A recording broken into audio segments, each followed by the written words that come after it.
بسم اللہ الرحمن الرحیم۔ مسلمان کے تنزل کی جو سب سے بڑی وجہ بنی ہے اس دنیا میں وہ ہے اللاجیکل کام۔ سمجھ میں آ رہی ہے بات؟ ایسے کام کرنا جس کی کوئی لاجک بولے بھائی نہیں ہے، بغیر لاجک کے کوئی نہ کوئی چیزیں نکالتے رہنا بیٹھ کے۔ اور انگریز کی ترقی کا، جو دنیاوی ترقی کی بات کر رہا ہوں، اس کا جو چیز سب سے بڑا سبب جو چیز بنی ہے وہ ہے بغیر لاجک کے کوئی کام بولو بھائی نہیں کرنا۔ مسلمان بغیر لاجک کے فرضی چیزوں پہ کیوں آتے ہیں، اس کی ایک وجہ بھی بتا دوں۔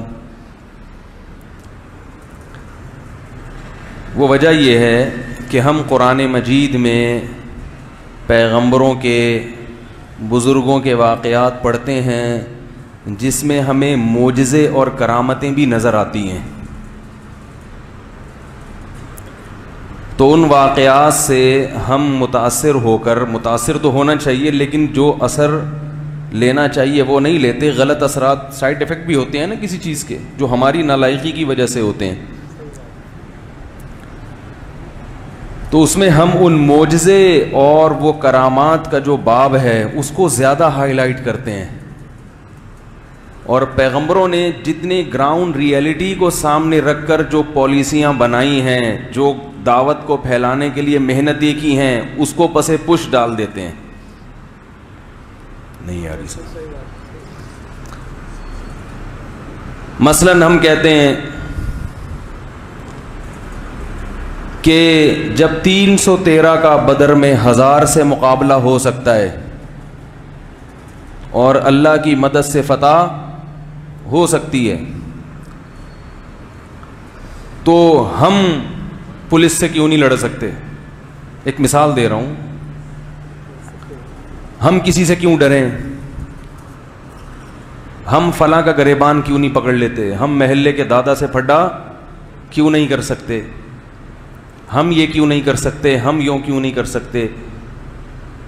بھائی نبی کا مشن بھی درست، نیت بھی درست، ہمارا مشن بھی درست اور نیت بھی درست، تو ان کی جب 313 کو 1000 پہ اللہ نے فتح دی تو ہم کمزور ہو کر اور بغیر کسی لاجک کے، طاقت تو ہے نہیں، قوت تو ہے نہیں، تو ہم یہ دھماکہ کیوں نہیں کر سکتے؟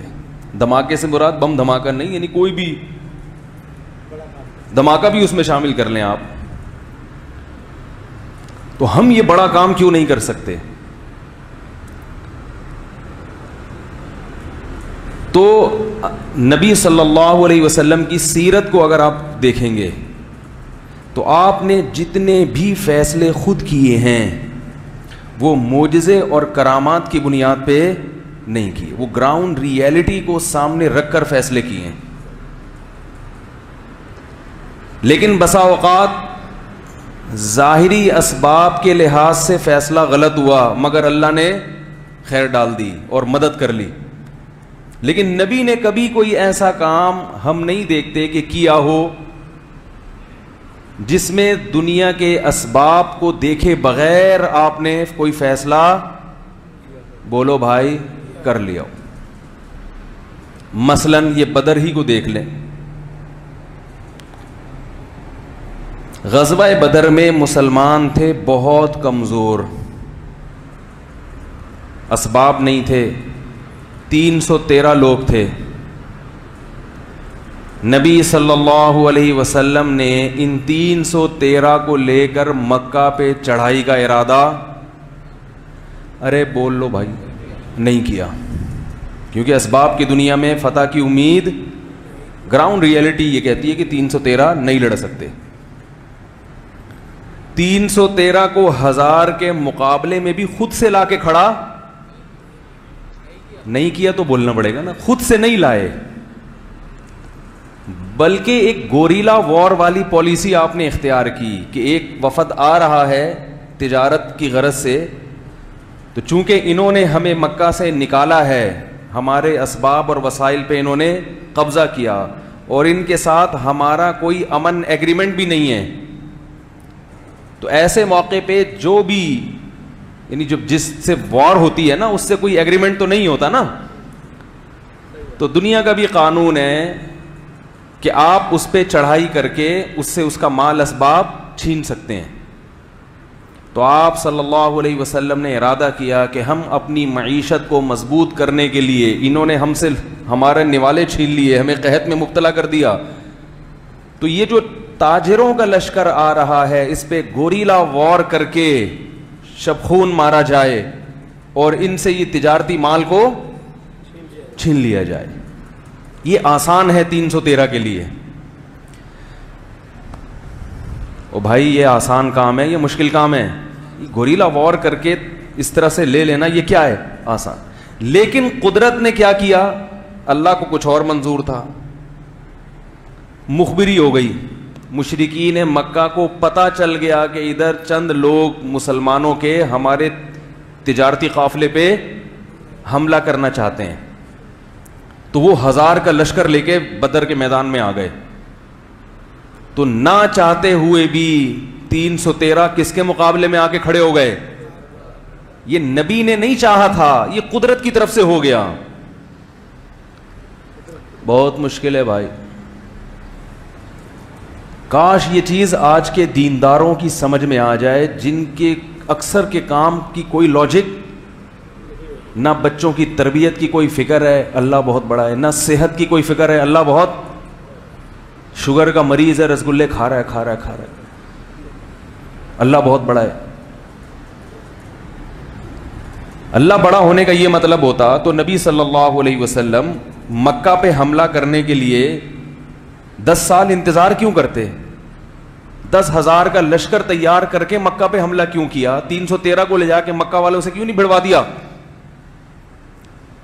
حالانکہ پیغمبر ہیں, سید الانبیاء ہیں, یقین ہے کہ میرے بعد کوئی نبی نہیں آئے گا اور میرا دین دنیا میں غالب ہو کر رہے گا. پھر بھی ایسا نہیں ہے کہ بس لے جاؤ, نا نا نا نا نا, گراؤنڈ ریئلٹی کو سامنے رکھو. یہ کمزور ہیں, یہی شہید ہو گئے تو گئے. یہ 13 سال کی محنت ہے, اسی محنت کو لے جا کے میں بھڑوا دوں, یہ سب شہید ہو گئے تو بچے گا کیا؟ تبھی بہت سارے صحابہ جو بڑے مخلص تھے, جن میں کعب ابن مالک رضی اللہ تعالی عنہ, وہ فرماتے ہیں کہ میں بدر میں شریک نہیں ہو سکا چونکہ مجھے نہیں پتا تھا کہ ایسا ہو جائے گا. بہت سارے مدینہ میں صحابہ ایسے تھے جو یہ کہتے تھے کہ اگر ہمیں پہلے پتہ چل جاتا کہ بدر کی باقاعدہ لڑائی ہو گئی تو ہم اس لڑائی سے پیچھے نہ رہتے, کیونکہ عالم اسلام کی سب سے پہلی اور ایسی فضیلت والی لڑائی. لیکن کہتے ہیں ہمیں تو پتہ ہی نہیں تھا کہ نبی کا ایسا یعنی اس طرح سے ہو جائے گا. میں سمجھا پا رہا ہوں اپنی بات؟ تو یہ اتفاقی حادثہ تھا. اب یہ قدرت کی طرف سے ایک یوں سمجھیں کہ ایک آزمائش آ گئی. تو جب اللہ کی طرف سے آزمائش آئے, آپ کی طرف سے نہ ہو, وہ آپ کی کسی حماقت کا نتیجہ نہ ہو, قدرت کی طرف سے ہو, تو پھر اللہ کی مدد بھی اس میں ہوتی ہے. ہمیں جو مصیبتیں آ رہی ہیں وہ قدرت کی طرف سے نہیں ہیں, وہ ہماری حماقتوں کے نتیجے ہیں وہ. اور ڈالتے کس پر ہیں؟ بولو نا بھائی, اللہ کی مرضی ہے بھائی. پھٹ گئے کھا کے مر گئے, اللہ کو یہی منظور تھا. گاڑی کی بریکیں کام نہیں کر رہی, چلا رہے ہیں, بریک یہ ہوتا ہے نا دیندار, بریک بھائی تو صحیح کروا لے. یہاں بریک لگتی ہے تو 6 کلومیٹر کے بعد جا کے گاڑی سٹاپ کرتی ہے. 4-6 آدمی درمیان میں پیل دیے. اللہ کی یہی مرضی تھی بھائی, لکھی ہوئی تھی, ایسا ہی ہوتا ہے نا, لکھی ہوئی تھی, آ گئی, کیا کریں. تو نبی کی ہم سیرت اگر دیکھتے ہیں, جو کام بھی آپ نے کیا, جو فیصلے بھی آپ نے کیے, معجزوں کو سامنے رکھ کر نہیں, گراؤنڈ ریئلٹی کو سامنے رکھ کر. اس میں اگر کبھی مسئلہ ہوا تو اللہ کی طرف سے فرشتے بھی نازل ہوئے, اللہ کی طرف سے معجزوں کا ظہور بھی ہوا. بدر میں دیکھ لیں کہ نبی کی چاہت کے بغیر قدرت کی طرف سے انتظام ہوا کہ 313,000 کے مقابلے میں آ کے کھڑے ہو گئے. اور پھر قرآن نے اس کی حکمت بیان کی کہ اللہ یہ چاہتے تھے کہ آج حق کو واضح کر دیں, ان 313 کو 1000 پر فتح دے کے بتا دوں کہ میں کس کے ساتھ ہوں, مسلمانوں کے ساتھ. یہ اللہ نے چاہا ہے.